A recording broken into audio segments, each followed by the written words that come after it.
وبالجملۃ الذی یتکفلہ الدلیل لیس الا الانفکاک بین الارادۃ الحقیقیۃ والطلب المنشأ بالصیغۃ یا منشأ اور منشا دونوں پڑھ سکتے ہیں، لیکن منشأ پڑھنا بہتر ہے. منشأ بالصیغۃ الکاشف عن مغایرتہما. وہ بات جو اوپر میں آپ سے عرض کر چکا ہوں مولانا، وہی چیز نیچے دوسرے طریقے سے صاحب کتاب بیان فرما رہے ہیں. وبالجملہ کلی طور پہ جو بات کہی جا سکتی ہے وہ یہ ہے کہ الذی یتکفلہ الدلیل، آپ کی جو دلیل ہے، جو آپ کی دلیل نمبر 2 ہے، دلیل یعنی دلیل نمبر 2، جلدی سے لکھیے اس پہ دلیل نمبر 2، نمبر 2 ڈالیے، دلیل نمبر 2. دلیل نمبر 2 جو آپ کی ہے نا، جو جس چیز کی متکفل ہے، یعنی جس چیز کی کفیل ہے، یعنی عہدہ دار یا ذمہ دار ہے، یعنی جس چیز کو وہ زیادہ سے زیادہ بیان کر پا رہی ہے، آپ کی دلیل جو چیز زیادہ سے زیادہ پیش کر پا رہی ہے وہ یہ ہے کیا؟ لیسا، کچھ نہیں ہے اس میں سوائے کیا؟ الا الانفکاک، صرف اور صرف آپ کی دلیل سے جدائی سمجھ میں آ رہی ہے. کس چیز کی جدائی؟ بین الارادۃ الحقیقیہ والطلب المنشأ بالصیغۃ الکاشف عن مغایرتہما. آپ کے دلیل جو آپ نے پیش کی اس سے مغایرت سمجھ میں آ رہی ہے صرف اور صرف ارادہ حقیقی اور طلب انشائی میں. وہ طلب جو منشا ہے، یعنی جس کا انشاء کیا گیا ہے صیغہ کے ذریعے سے، اس صیغے کے ذریعے سے کہ جو ان دونوں مغایرت کو سمجھا رہی ہے، دونوں کی مغایرت کو سمجھا رہی ہے، الگ ہونے کو سمجھا رہی ہے. ٹھیک ہے، ٹھیک. تو آپ کی دلیل جو ہے نا وہ طلب حقیقی اور ارادہ حقیقی کے فرق کو ثابت کرنے میں ناکافی ہے، ہاں قاصر ہے. فرق اگر سمجھ میں آ رہا ہے آپ کی دلیل سے تو ارادہ حقیقی اور طلب انشائی کا وہ ہوا. اچھا، اگر ان دونوں کا فرق ہے، کس کا بتائیے گا آپ؟ اشاعرہ کی دلیل سے کس کا فرق سمجھ میں آ رہا ہے؟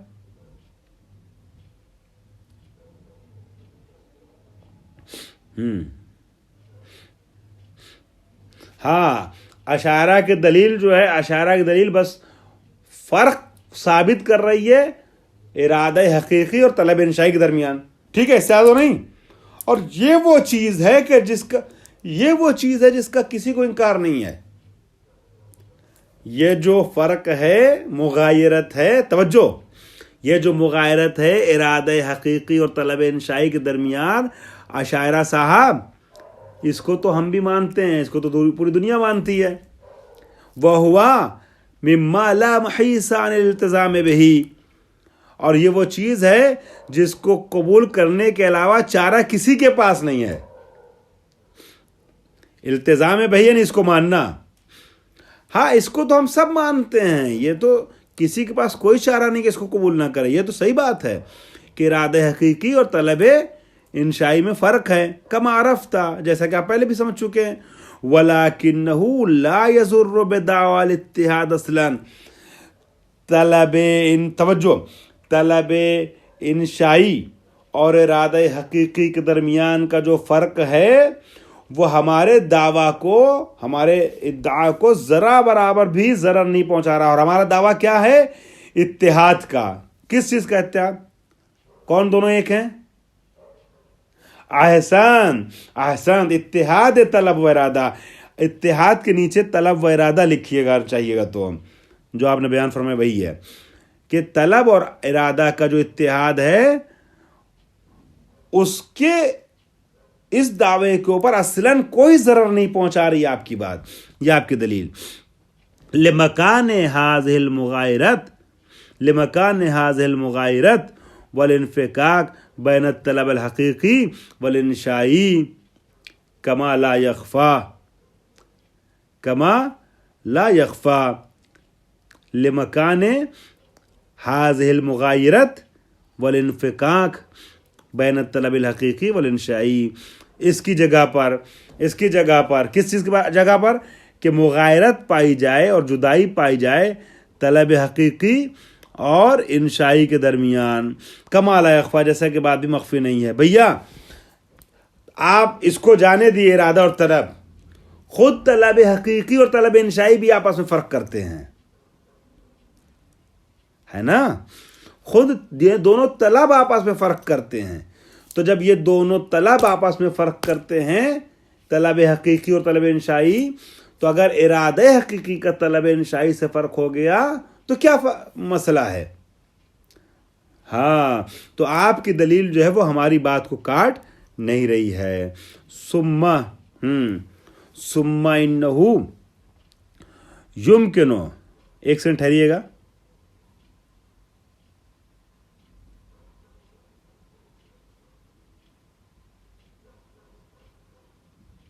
خوب، ثم انہ یمکن مما حققنا ہو، جو چیزیں ہم نے ثابت کی ہیں اس سے ممکن ہے. کیا ممکن ہے؟ کہ یقع صلح بین الطرفین، طرفین کے اوپر لکھیے گا اشاعرہ و عدلیہ. طرفین یعنی اشاعرہ و عدلیہ. ہاں، عدلیہ میں کون کون ہے؟ احسنت، امامیہ اور معتزلہ. ہم اور معتزلہ جو ہیں وہ ایک ساتھ اگر بولنا تو عدلیہ کہلاتے ہیں، چونکہ عدالت کے ہم لوگ قائل ہیں نا. معتزلہ اور شیعہ قائل ہیں، امامیہ قائل ہیں، اشاعرہ عدالت کے بھی قائل نہیں ہیں. تو ابھی جو مسئلہ چل رہا تھا مغایرت والا یا اتحاد والا، اس میں اشاعرہ مغایرت بین الطلب اور ارادہ کے قائل تھے، اور شیعہ جو ہیں معتزلہ کے ساتھ اتحاد بین الارادہ و طلب کے قائل تھے. تو فرما رہے ہیں یہ جو بات ہم نے ابھی تک آپ کے سامنے پیش کی نا، اگر اس پہ غور کیا جائے تو صلح ہو سکتی ہے دونوں گروہوں کے درمیان. دونوں گروہوں کے درمیان صلح متوقع ہے، دونوں کے درمیان صلح ممکن ہے. ٹھیک ہے، کن دونوں گروہوں کے درمیان؟ اشاعرہ کے درمیان اور عدلیہ کے درمیان. خوب، ولم یکن نزاع، ہاں ولم یکن نزاع بین نزاع فی البین، فی البین درمیان میں، اس بیچ کوئی نزاع ہی نہیں رہ جاتا ہے. بأن یکون المراد بحدیث الاتحاد ما عرفت من العینیت مفہوما ووجودا حقیقیا وانشائیا، کہ جو ہم اتحاد کی بات کر رہے ہیں تو اتحاد کا مطلب یہ ہو گیا کہ دونوں متحد ہیں، دونوں ایک ہیں، ارادہ اور طلب. کس چیز میں؟ وجود حقیقی میں، مفہوم میں، وہ یعنی وجود ذہنی میں. ٹھیک ہے، ان دونوں کی عینیت جو ہے وہ کس اعتبار سے؟ مفہوم کے لحاظ سے، وجود کے لحاظ سے اور انشاء کے لحاظ سے. ٹھیک ہے، یعنی ارادہ انشائی اور طلب انشائی ایک، ارادہ حقیقی اور طلب حقیقی ایک، ارادہ ذہنی اور طلب ذہنی ایک. ٹھیک ہے، وَيَكُونُ الْمُرَادُ بِالْمُغَایرَت، اور اگر مغایرت کو آپ دیکھیں گے تو مغایرت کس اعتبار سے ہے؟ مغایرت والاثنینیہ، اثنینیہ دو ہونا، اثنین سے بنا اثنینیت، یہ مصدر ثنائی ہے، مصدر ہے نہیں اثنینیت، اثنینی بنایا گیا ہے. جیسے انسان سے انسانیت بنا دیتے ہیں ویسے ہی ایران سے ایرانیت بنا دیں. ہاں، تو یہ جو وہ ہے دوئی ہے، اثنینیت کا ترجمہ اردو میں کریں گے دوئی. یہ جو دوئی پائی جا رہی ہے، مغایرت پائی جاتی ہے، ہوا وہ کیسی اثنینیت ہے؟ ہوا اثنینیت الانشائی من الطلب. ٹھیک ہے، اثنینیت انشائی ہے، اثنینیت انشائی ہے طلب کی جانب سے، طلب کی طرف سے. کما ہوا کثیرا ما یردو، ٹھیک ہے، کثیرا ما یرادو من اطلاق لفظی. دیکھیے یہاں جو دوئی ہے یا مغایرت یا اثنینیت ہے وہ کس جہت سے ہے؟ وہ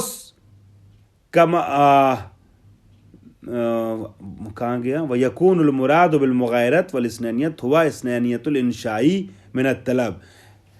طلب کی جب آپ انشائی جہت کو ذہن میں رکھیے گا، ارادے سے مراد آپ کا جو ہے نا ارادہ حقیقی ہو، اور طلب سے مراد طلب انشائی ہے. ٹھیک ہے، یہ دونوں الگ الگ ہیں، مانتے ہیں. کما ہوا کثیرا ما یرادو من اطلاق لفظ ہی، جیسے لفظ ہی سے مراد جو ہے طلب ہے، لفظ ہی کی ضمیر طلب سے پلٹے گی.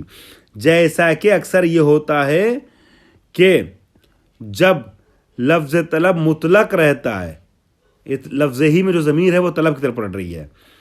کما ہوا کثیرا ما یراد من اطلاق لفظ ہی، جیسا کہ زیادہ تر ہوتا ہے اس وقت کہ جب لفظ ارادہ کو مطلق چھوڑا جائے. جب لفظ ارادہ کو مطلق چھوڑا جائے تو لفظ طلب کو، لفظ ارادہ بول دیا میں نے، لفظ طلب کا جب مطلق چھوڑا جائے، یعنی کہا جائے اطلبو من کا یا طلب، اور بغیر کسی قرینے کے بلایا جائے تو کدھر ذہن تبادر کرتا ہے، ذہن کا انصراف کدھر ہوتا ہے بتا چکے ہیں، انشائی کی طرف، طلب انشائی کی طرف. جب طلب بولا جاتا ہے، پہلے بتا چکے ہیں کہ جب صرف طلب مطلق بولا جاتا ہے تو ذہن منصرف ہوتا ہے طلب انشائی کی طرف، اور جب ارادہ مطلق بولا جاتا ہے تو ذہن منصرف ہوتا ہے کدھر، ارادہ حقیقی کی طرف. لفظ طلب سے تبادر انشاء کی طرف، طلب انشاء کی طرف ہو رہا ہے، اور لفظ ارادہ سے ارادہ حقیقی کی طرف ذہن منصرف ہو رہا ہے. تو یہ مقام انصراف میں ان دونوں میں جدائی ہے، جو پہلے ہی بتا چکے ہیں، یاد ہوگا آپ کو. ورنہ حقیقت میں دونوں میں، مقام حقیقت میں، وجود میں، ذہن مفہوم میں، ذہنی میں کوئی فرق نہیں ہے، صرف مقام انصراف میں الگ ہے. تو فرما رہے ہیں کہ کما ہوا جیسا کہ کثیرا ما یراد من اطلاق لفظ ہی، وہ طلب انشائی مراد لیا جاتا ہے زیادہ تر جب لفظ طلب مطلق ہوتا ہے تو.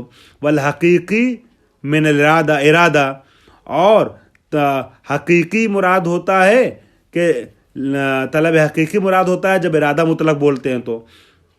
یعنی جب لفظ طلب مطلق ہوتا ہے تو انصراف طلب انشائی کی طرف ہوتا ہے، اور جب لفظ ارادہ مطلق ہوتا ہے تو انصراف ارادہ حقیقی کی طرف ہوتا ہے.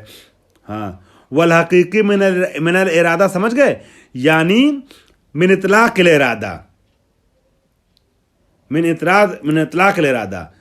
طلب انشائی آتا ہے اطلاق طلب سے ذہن میں پہلے، اور ارادہ حقیقی آتا ہے اطلاق ارادہ سے پہلے کیا آتا ہے ذہن میں؟ ارادہ حقیقی آتا ہے.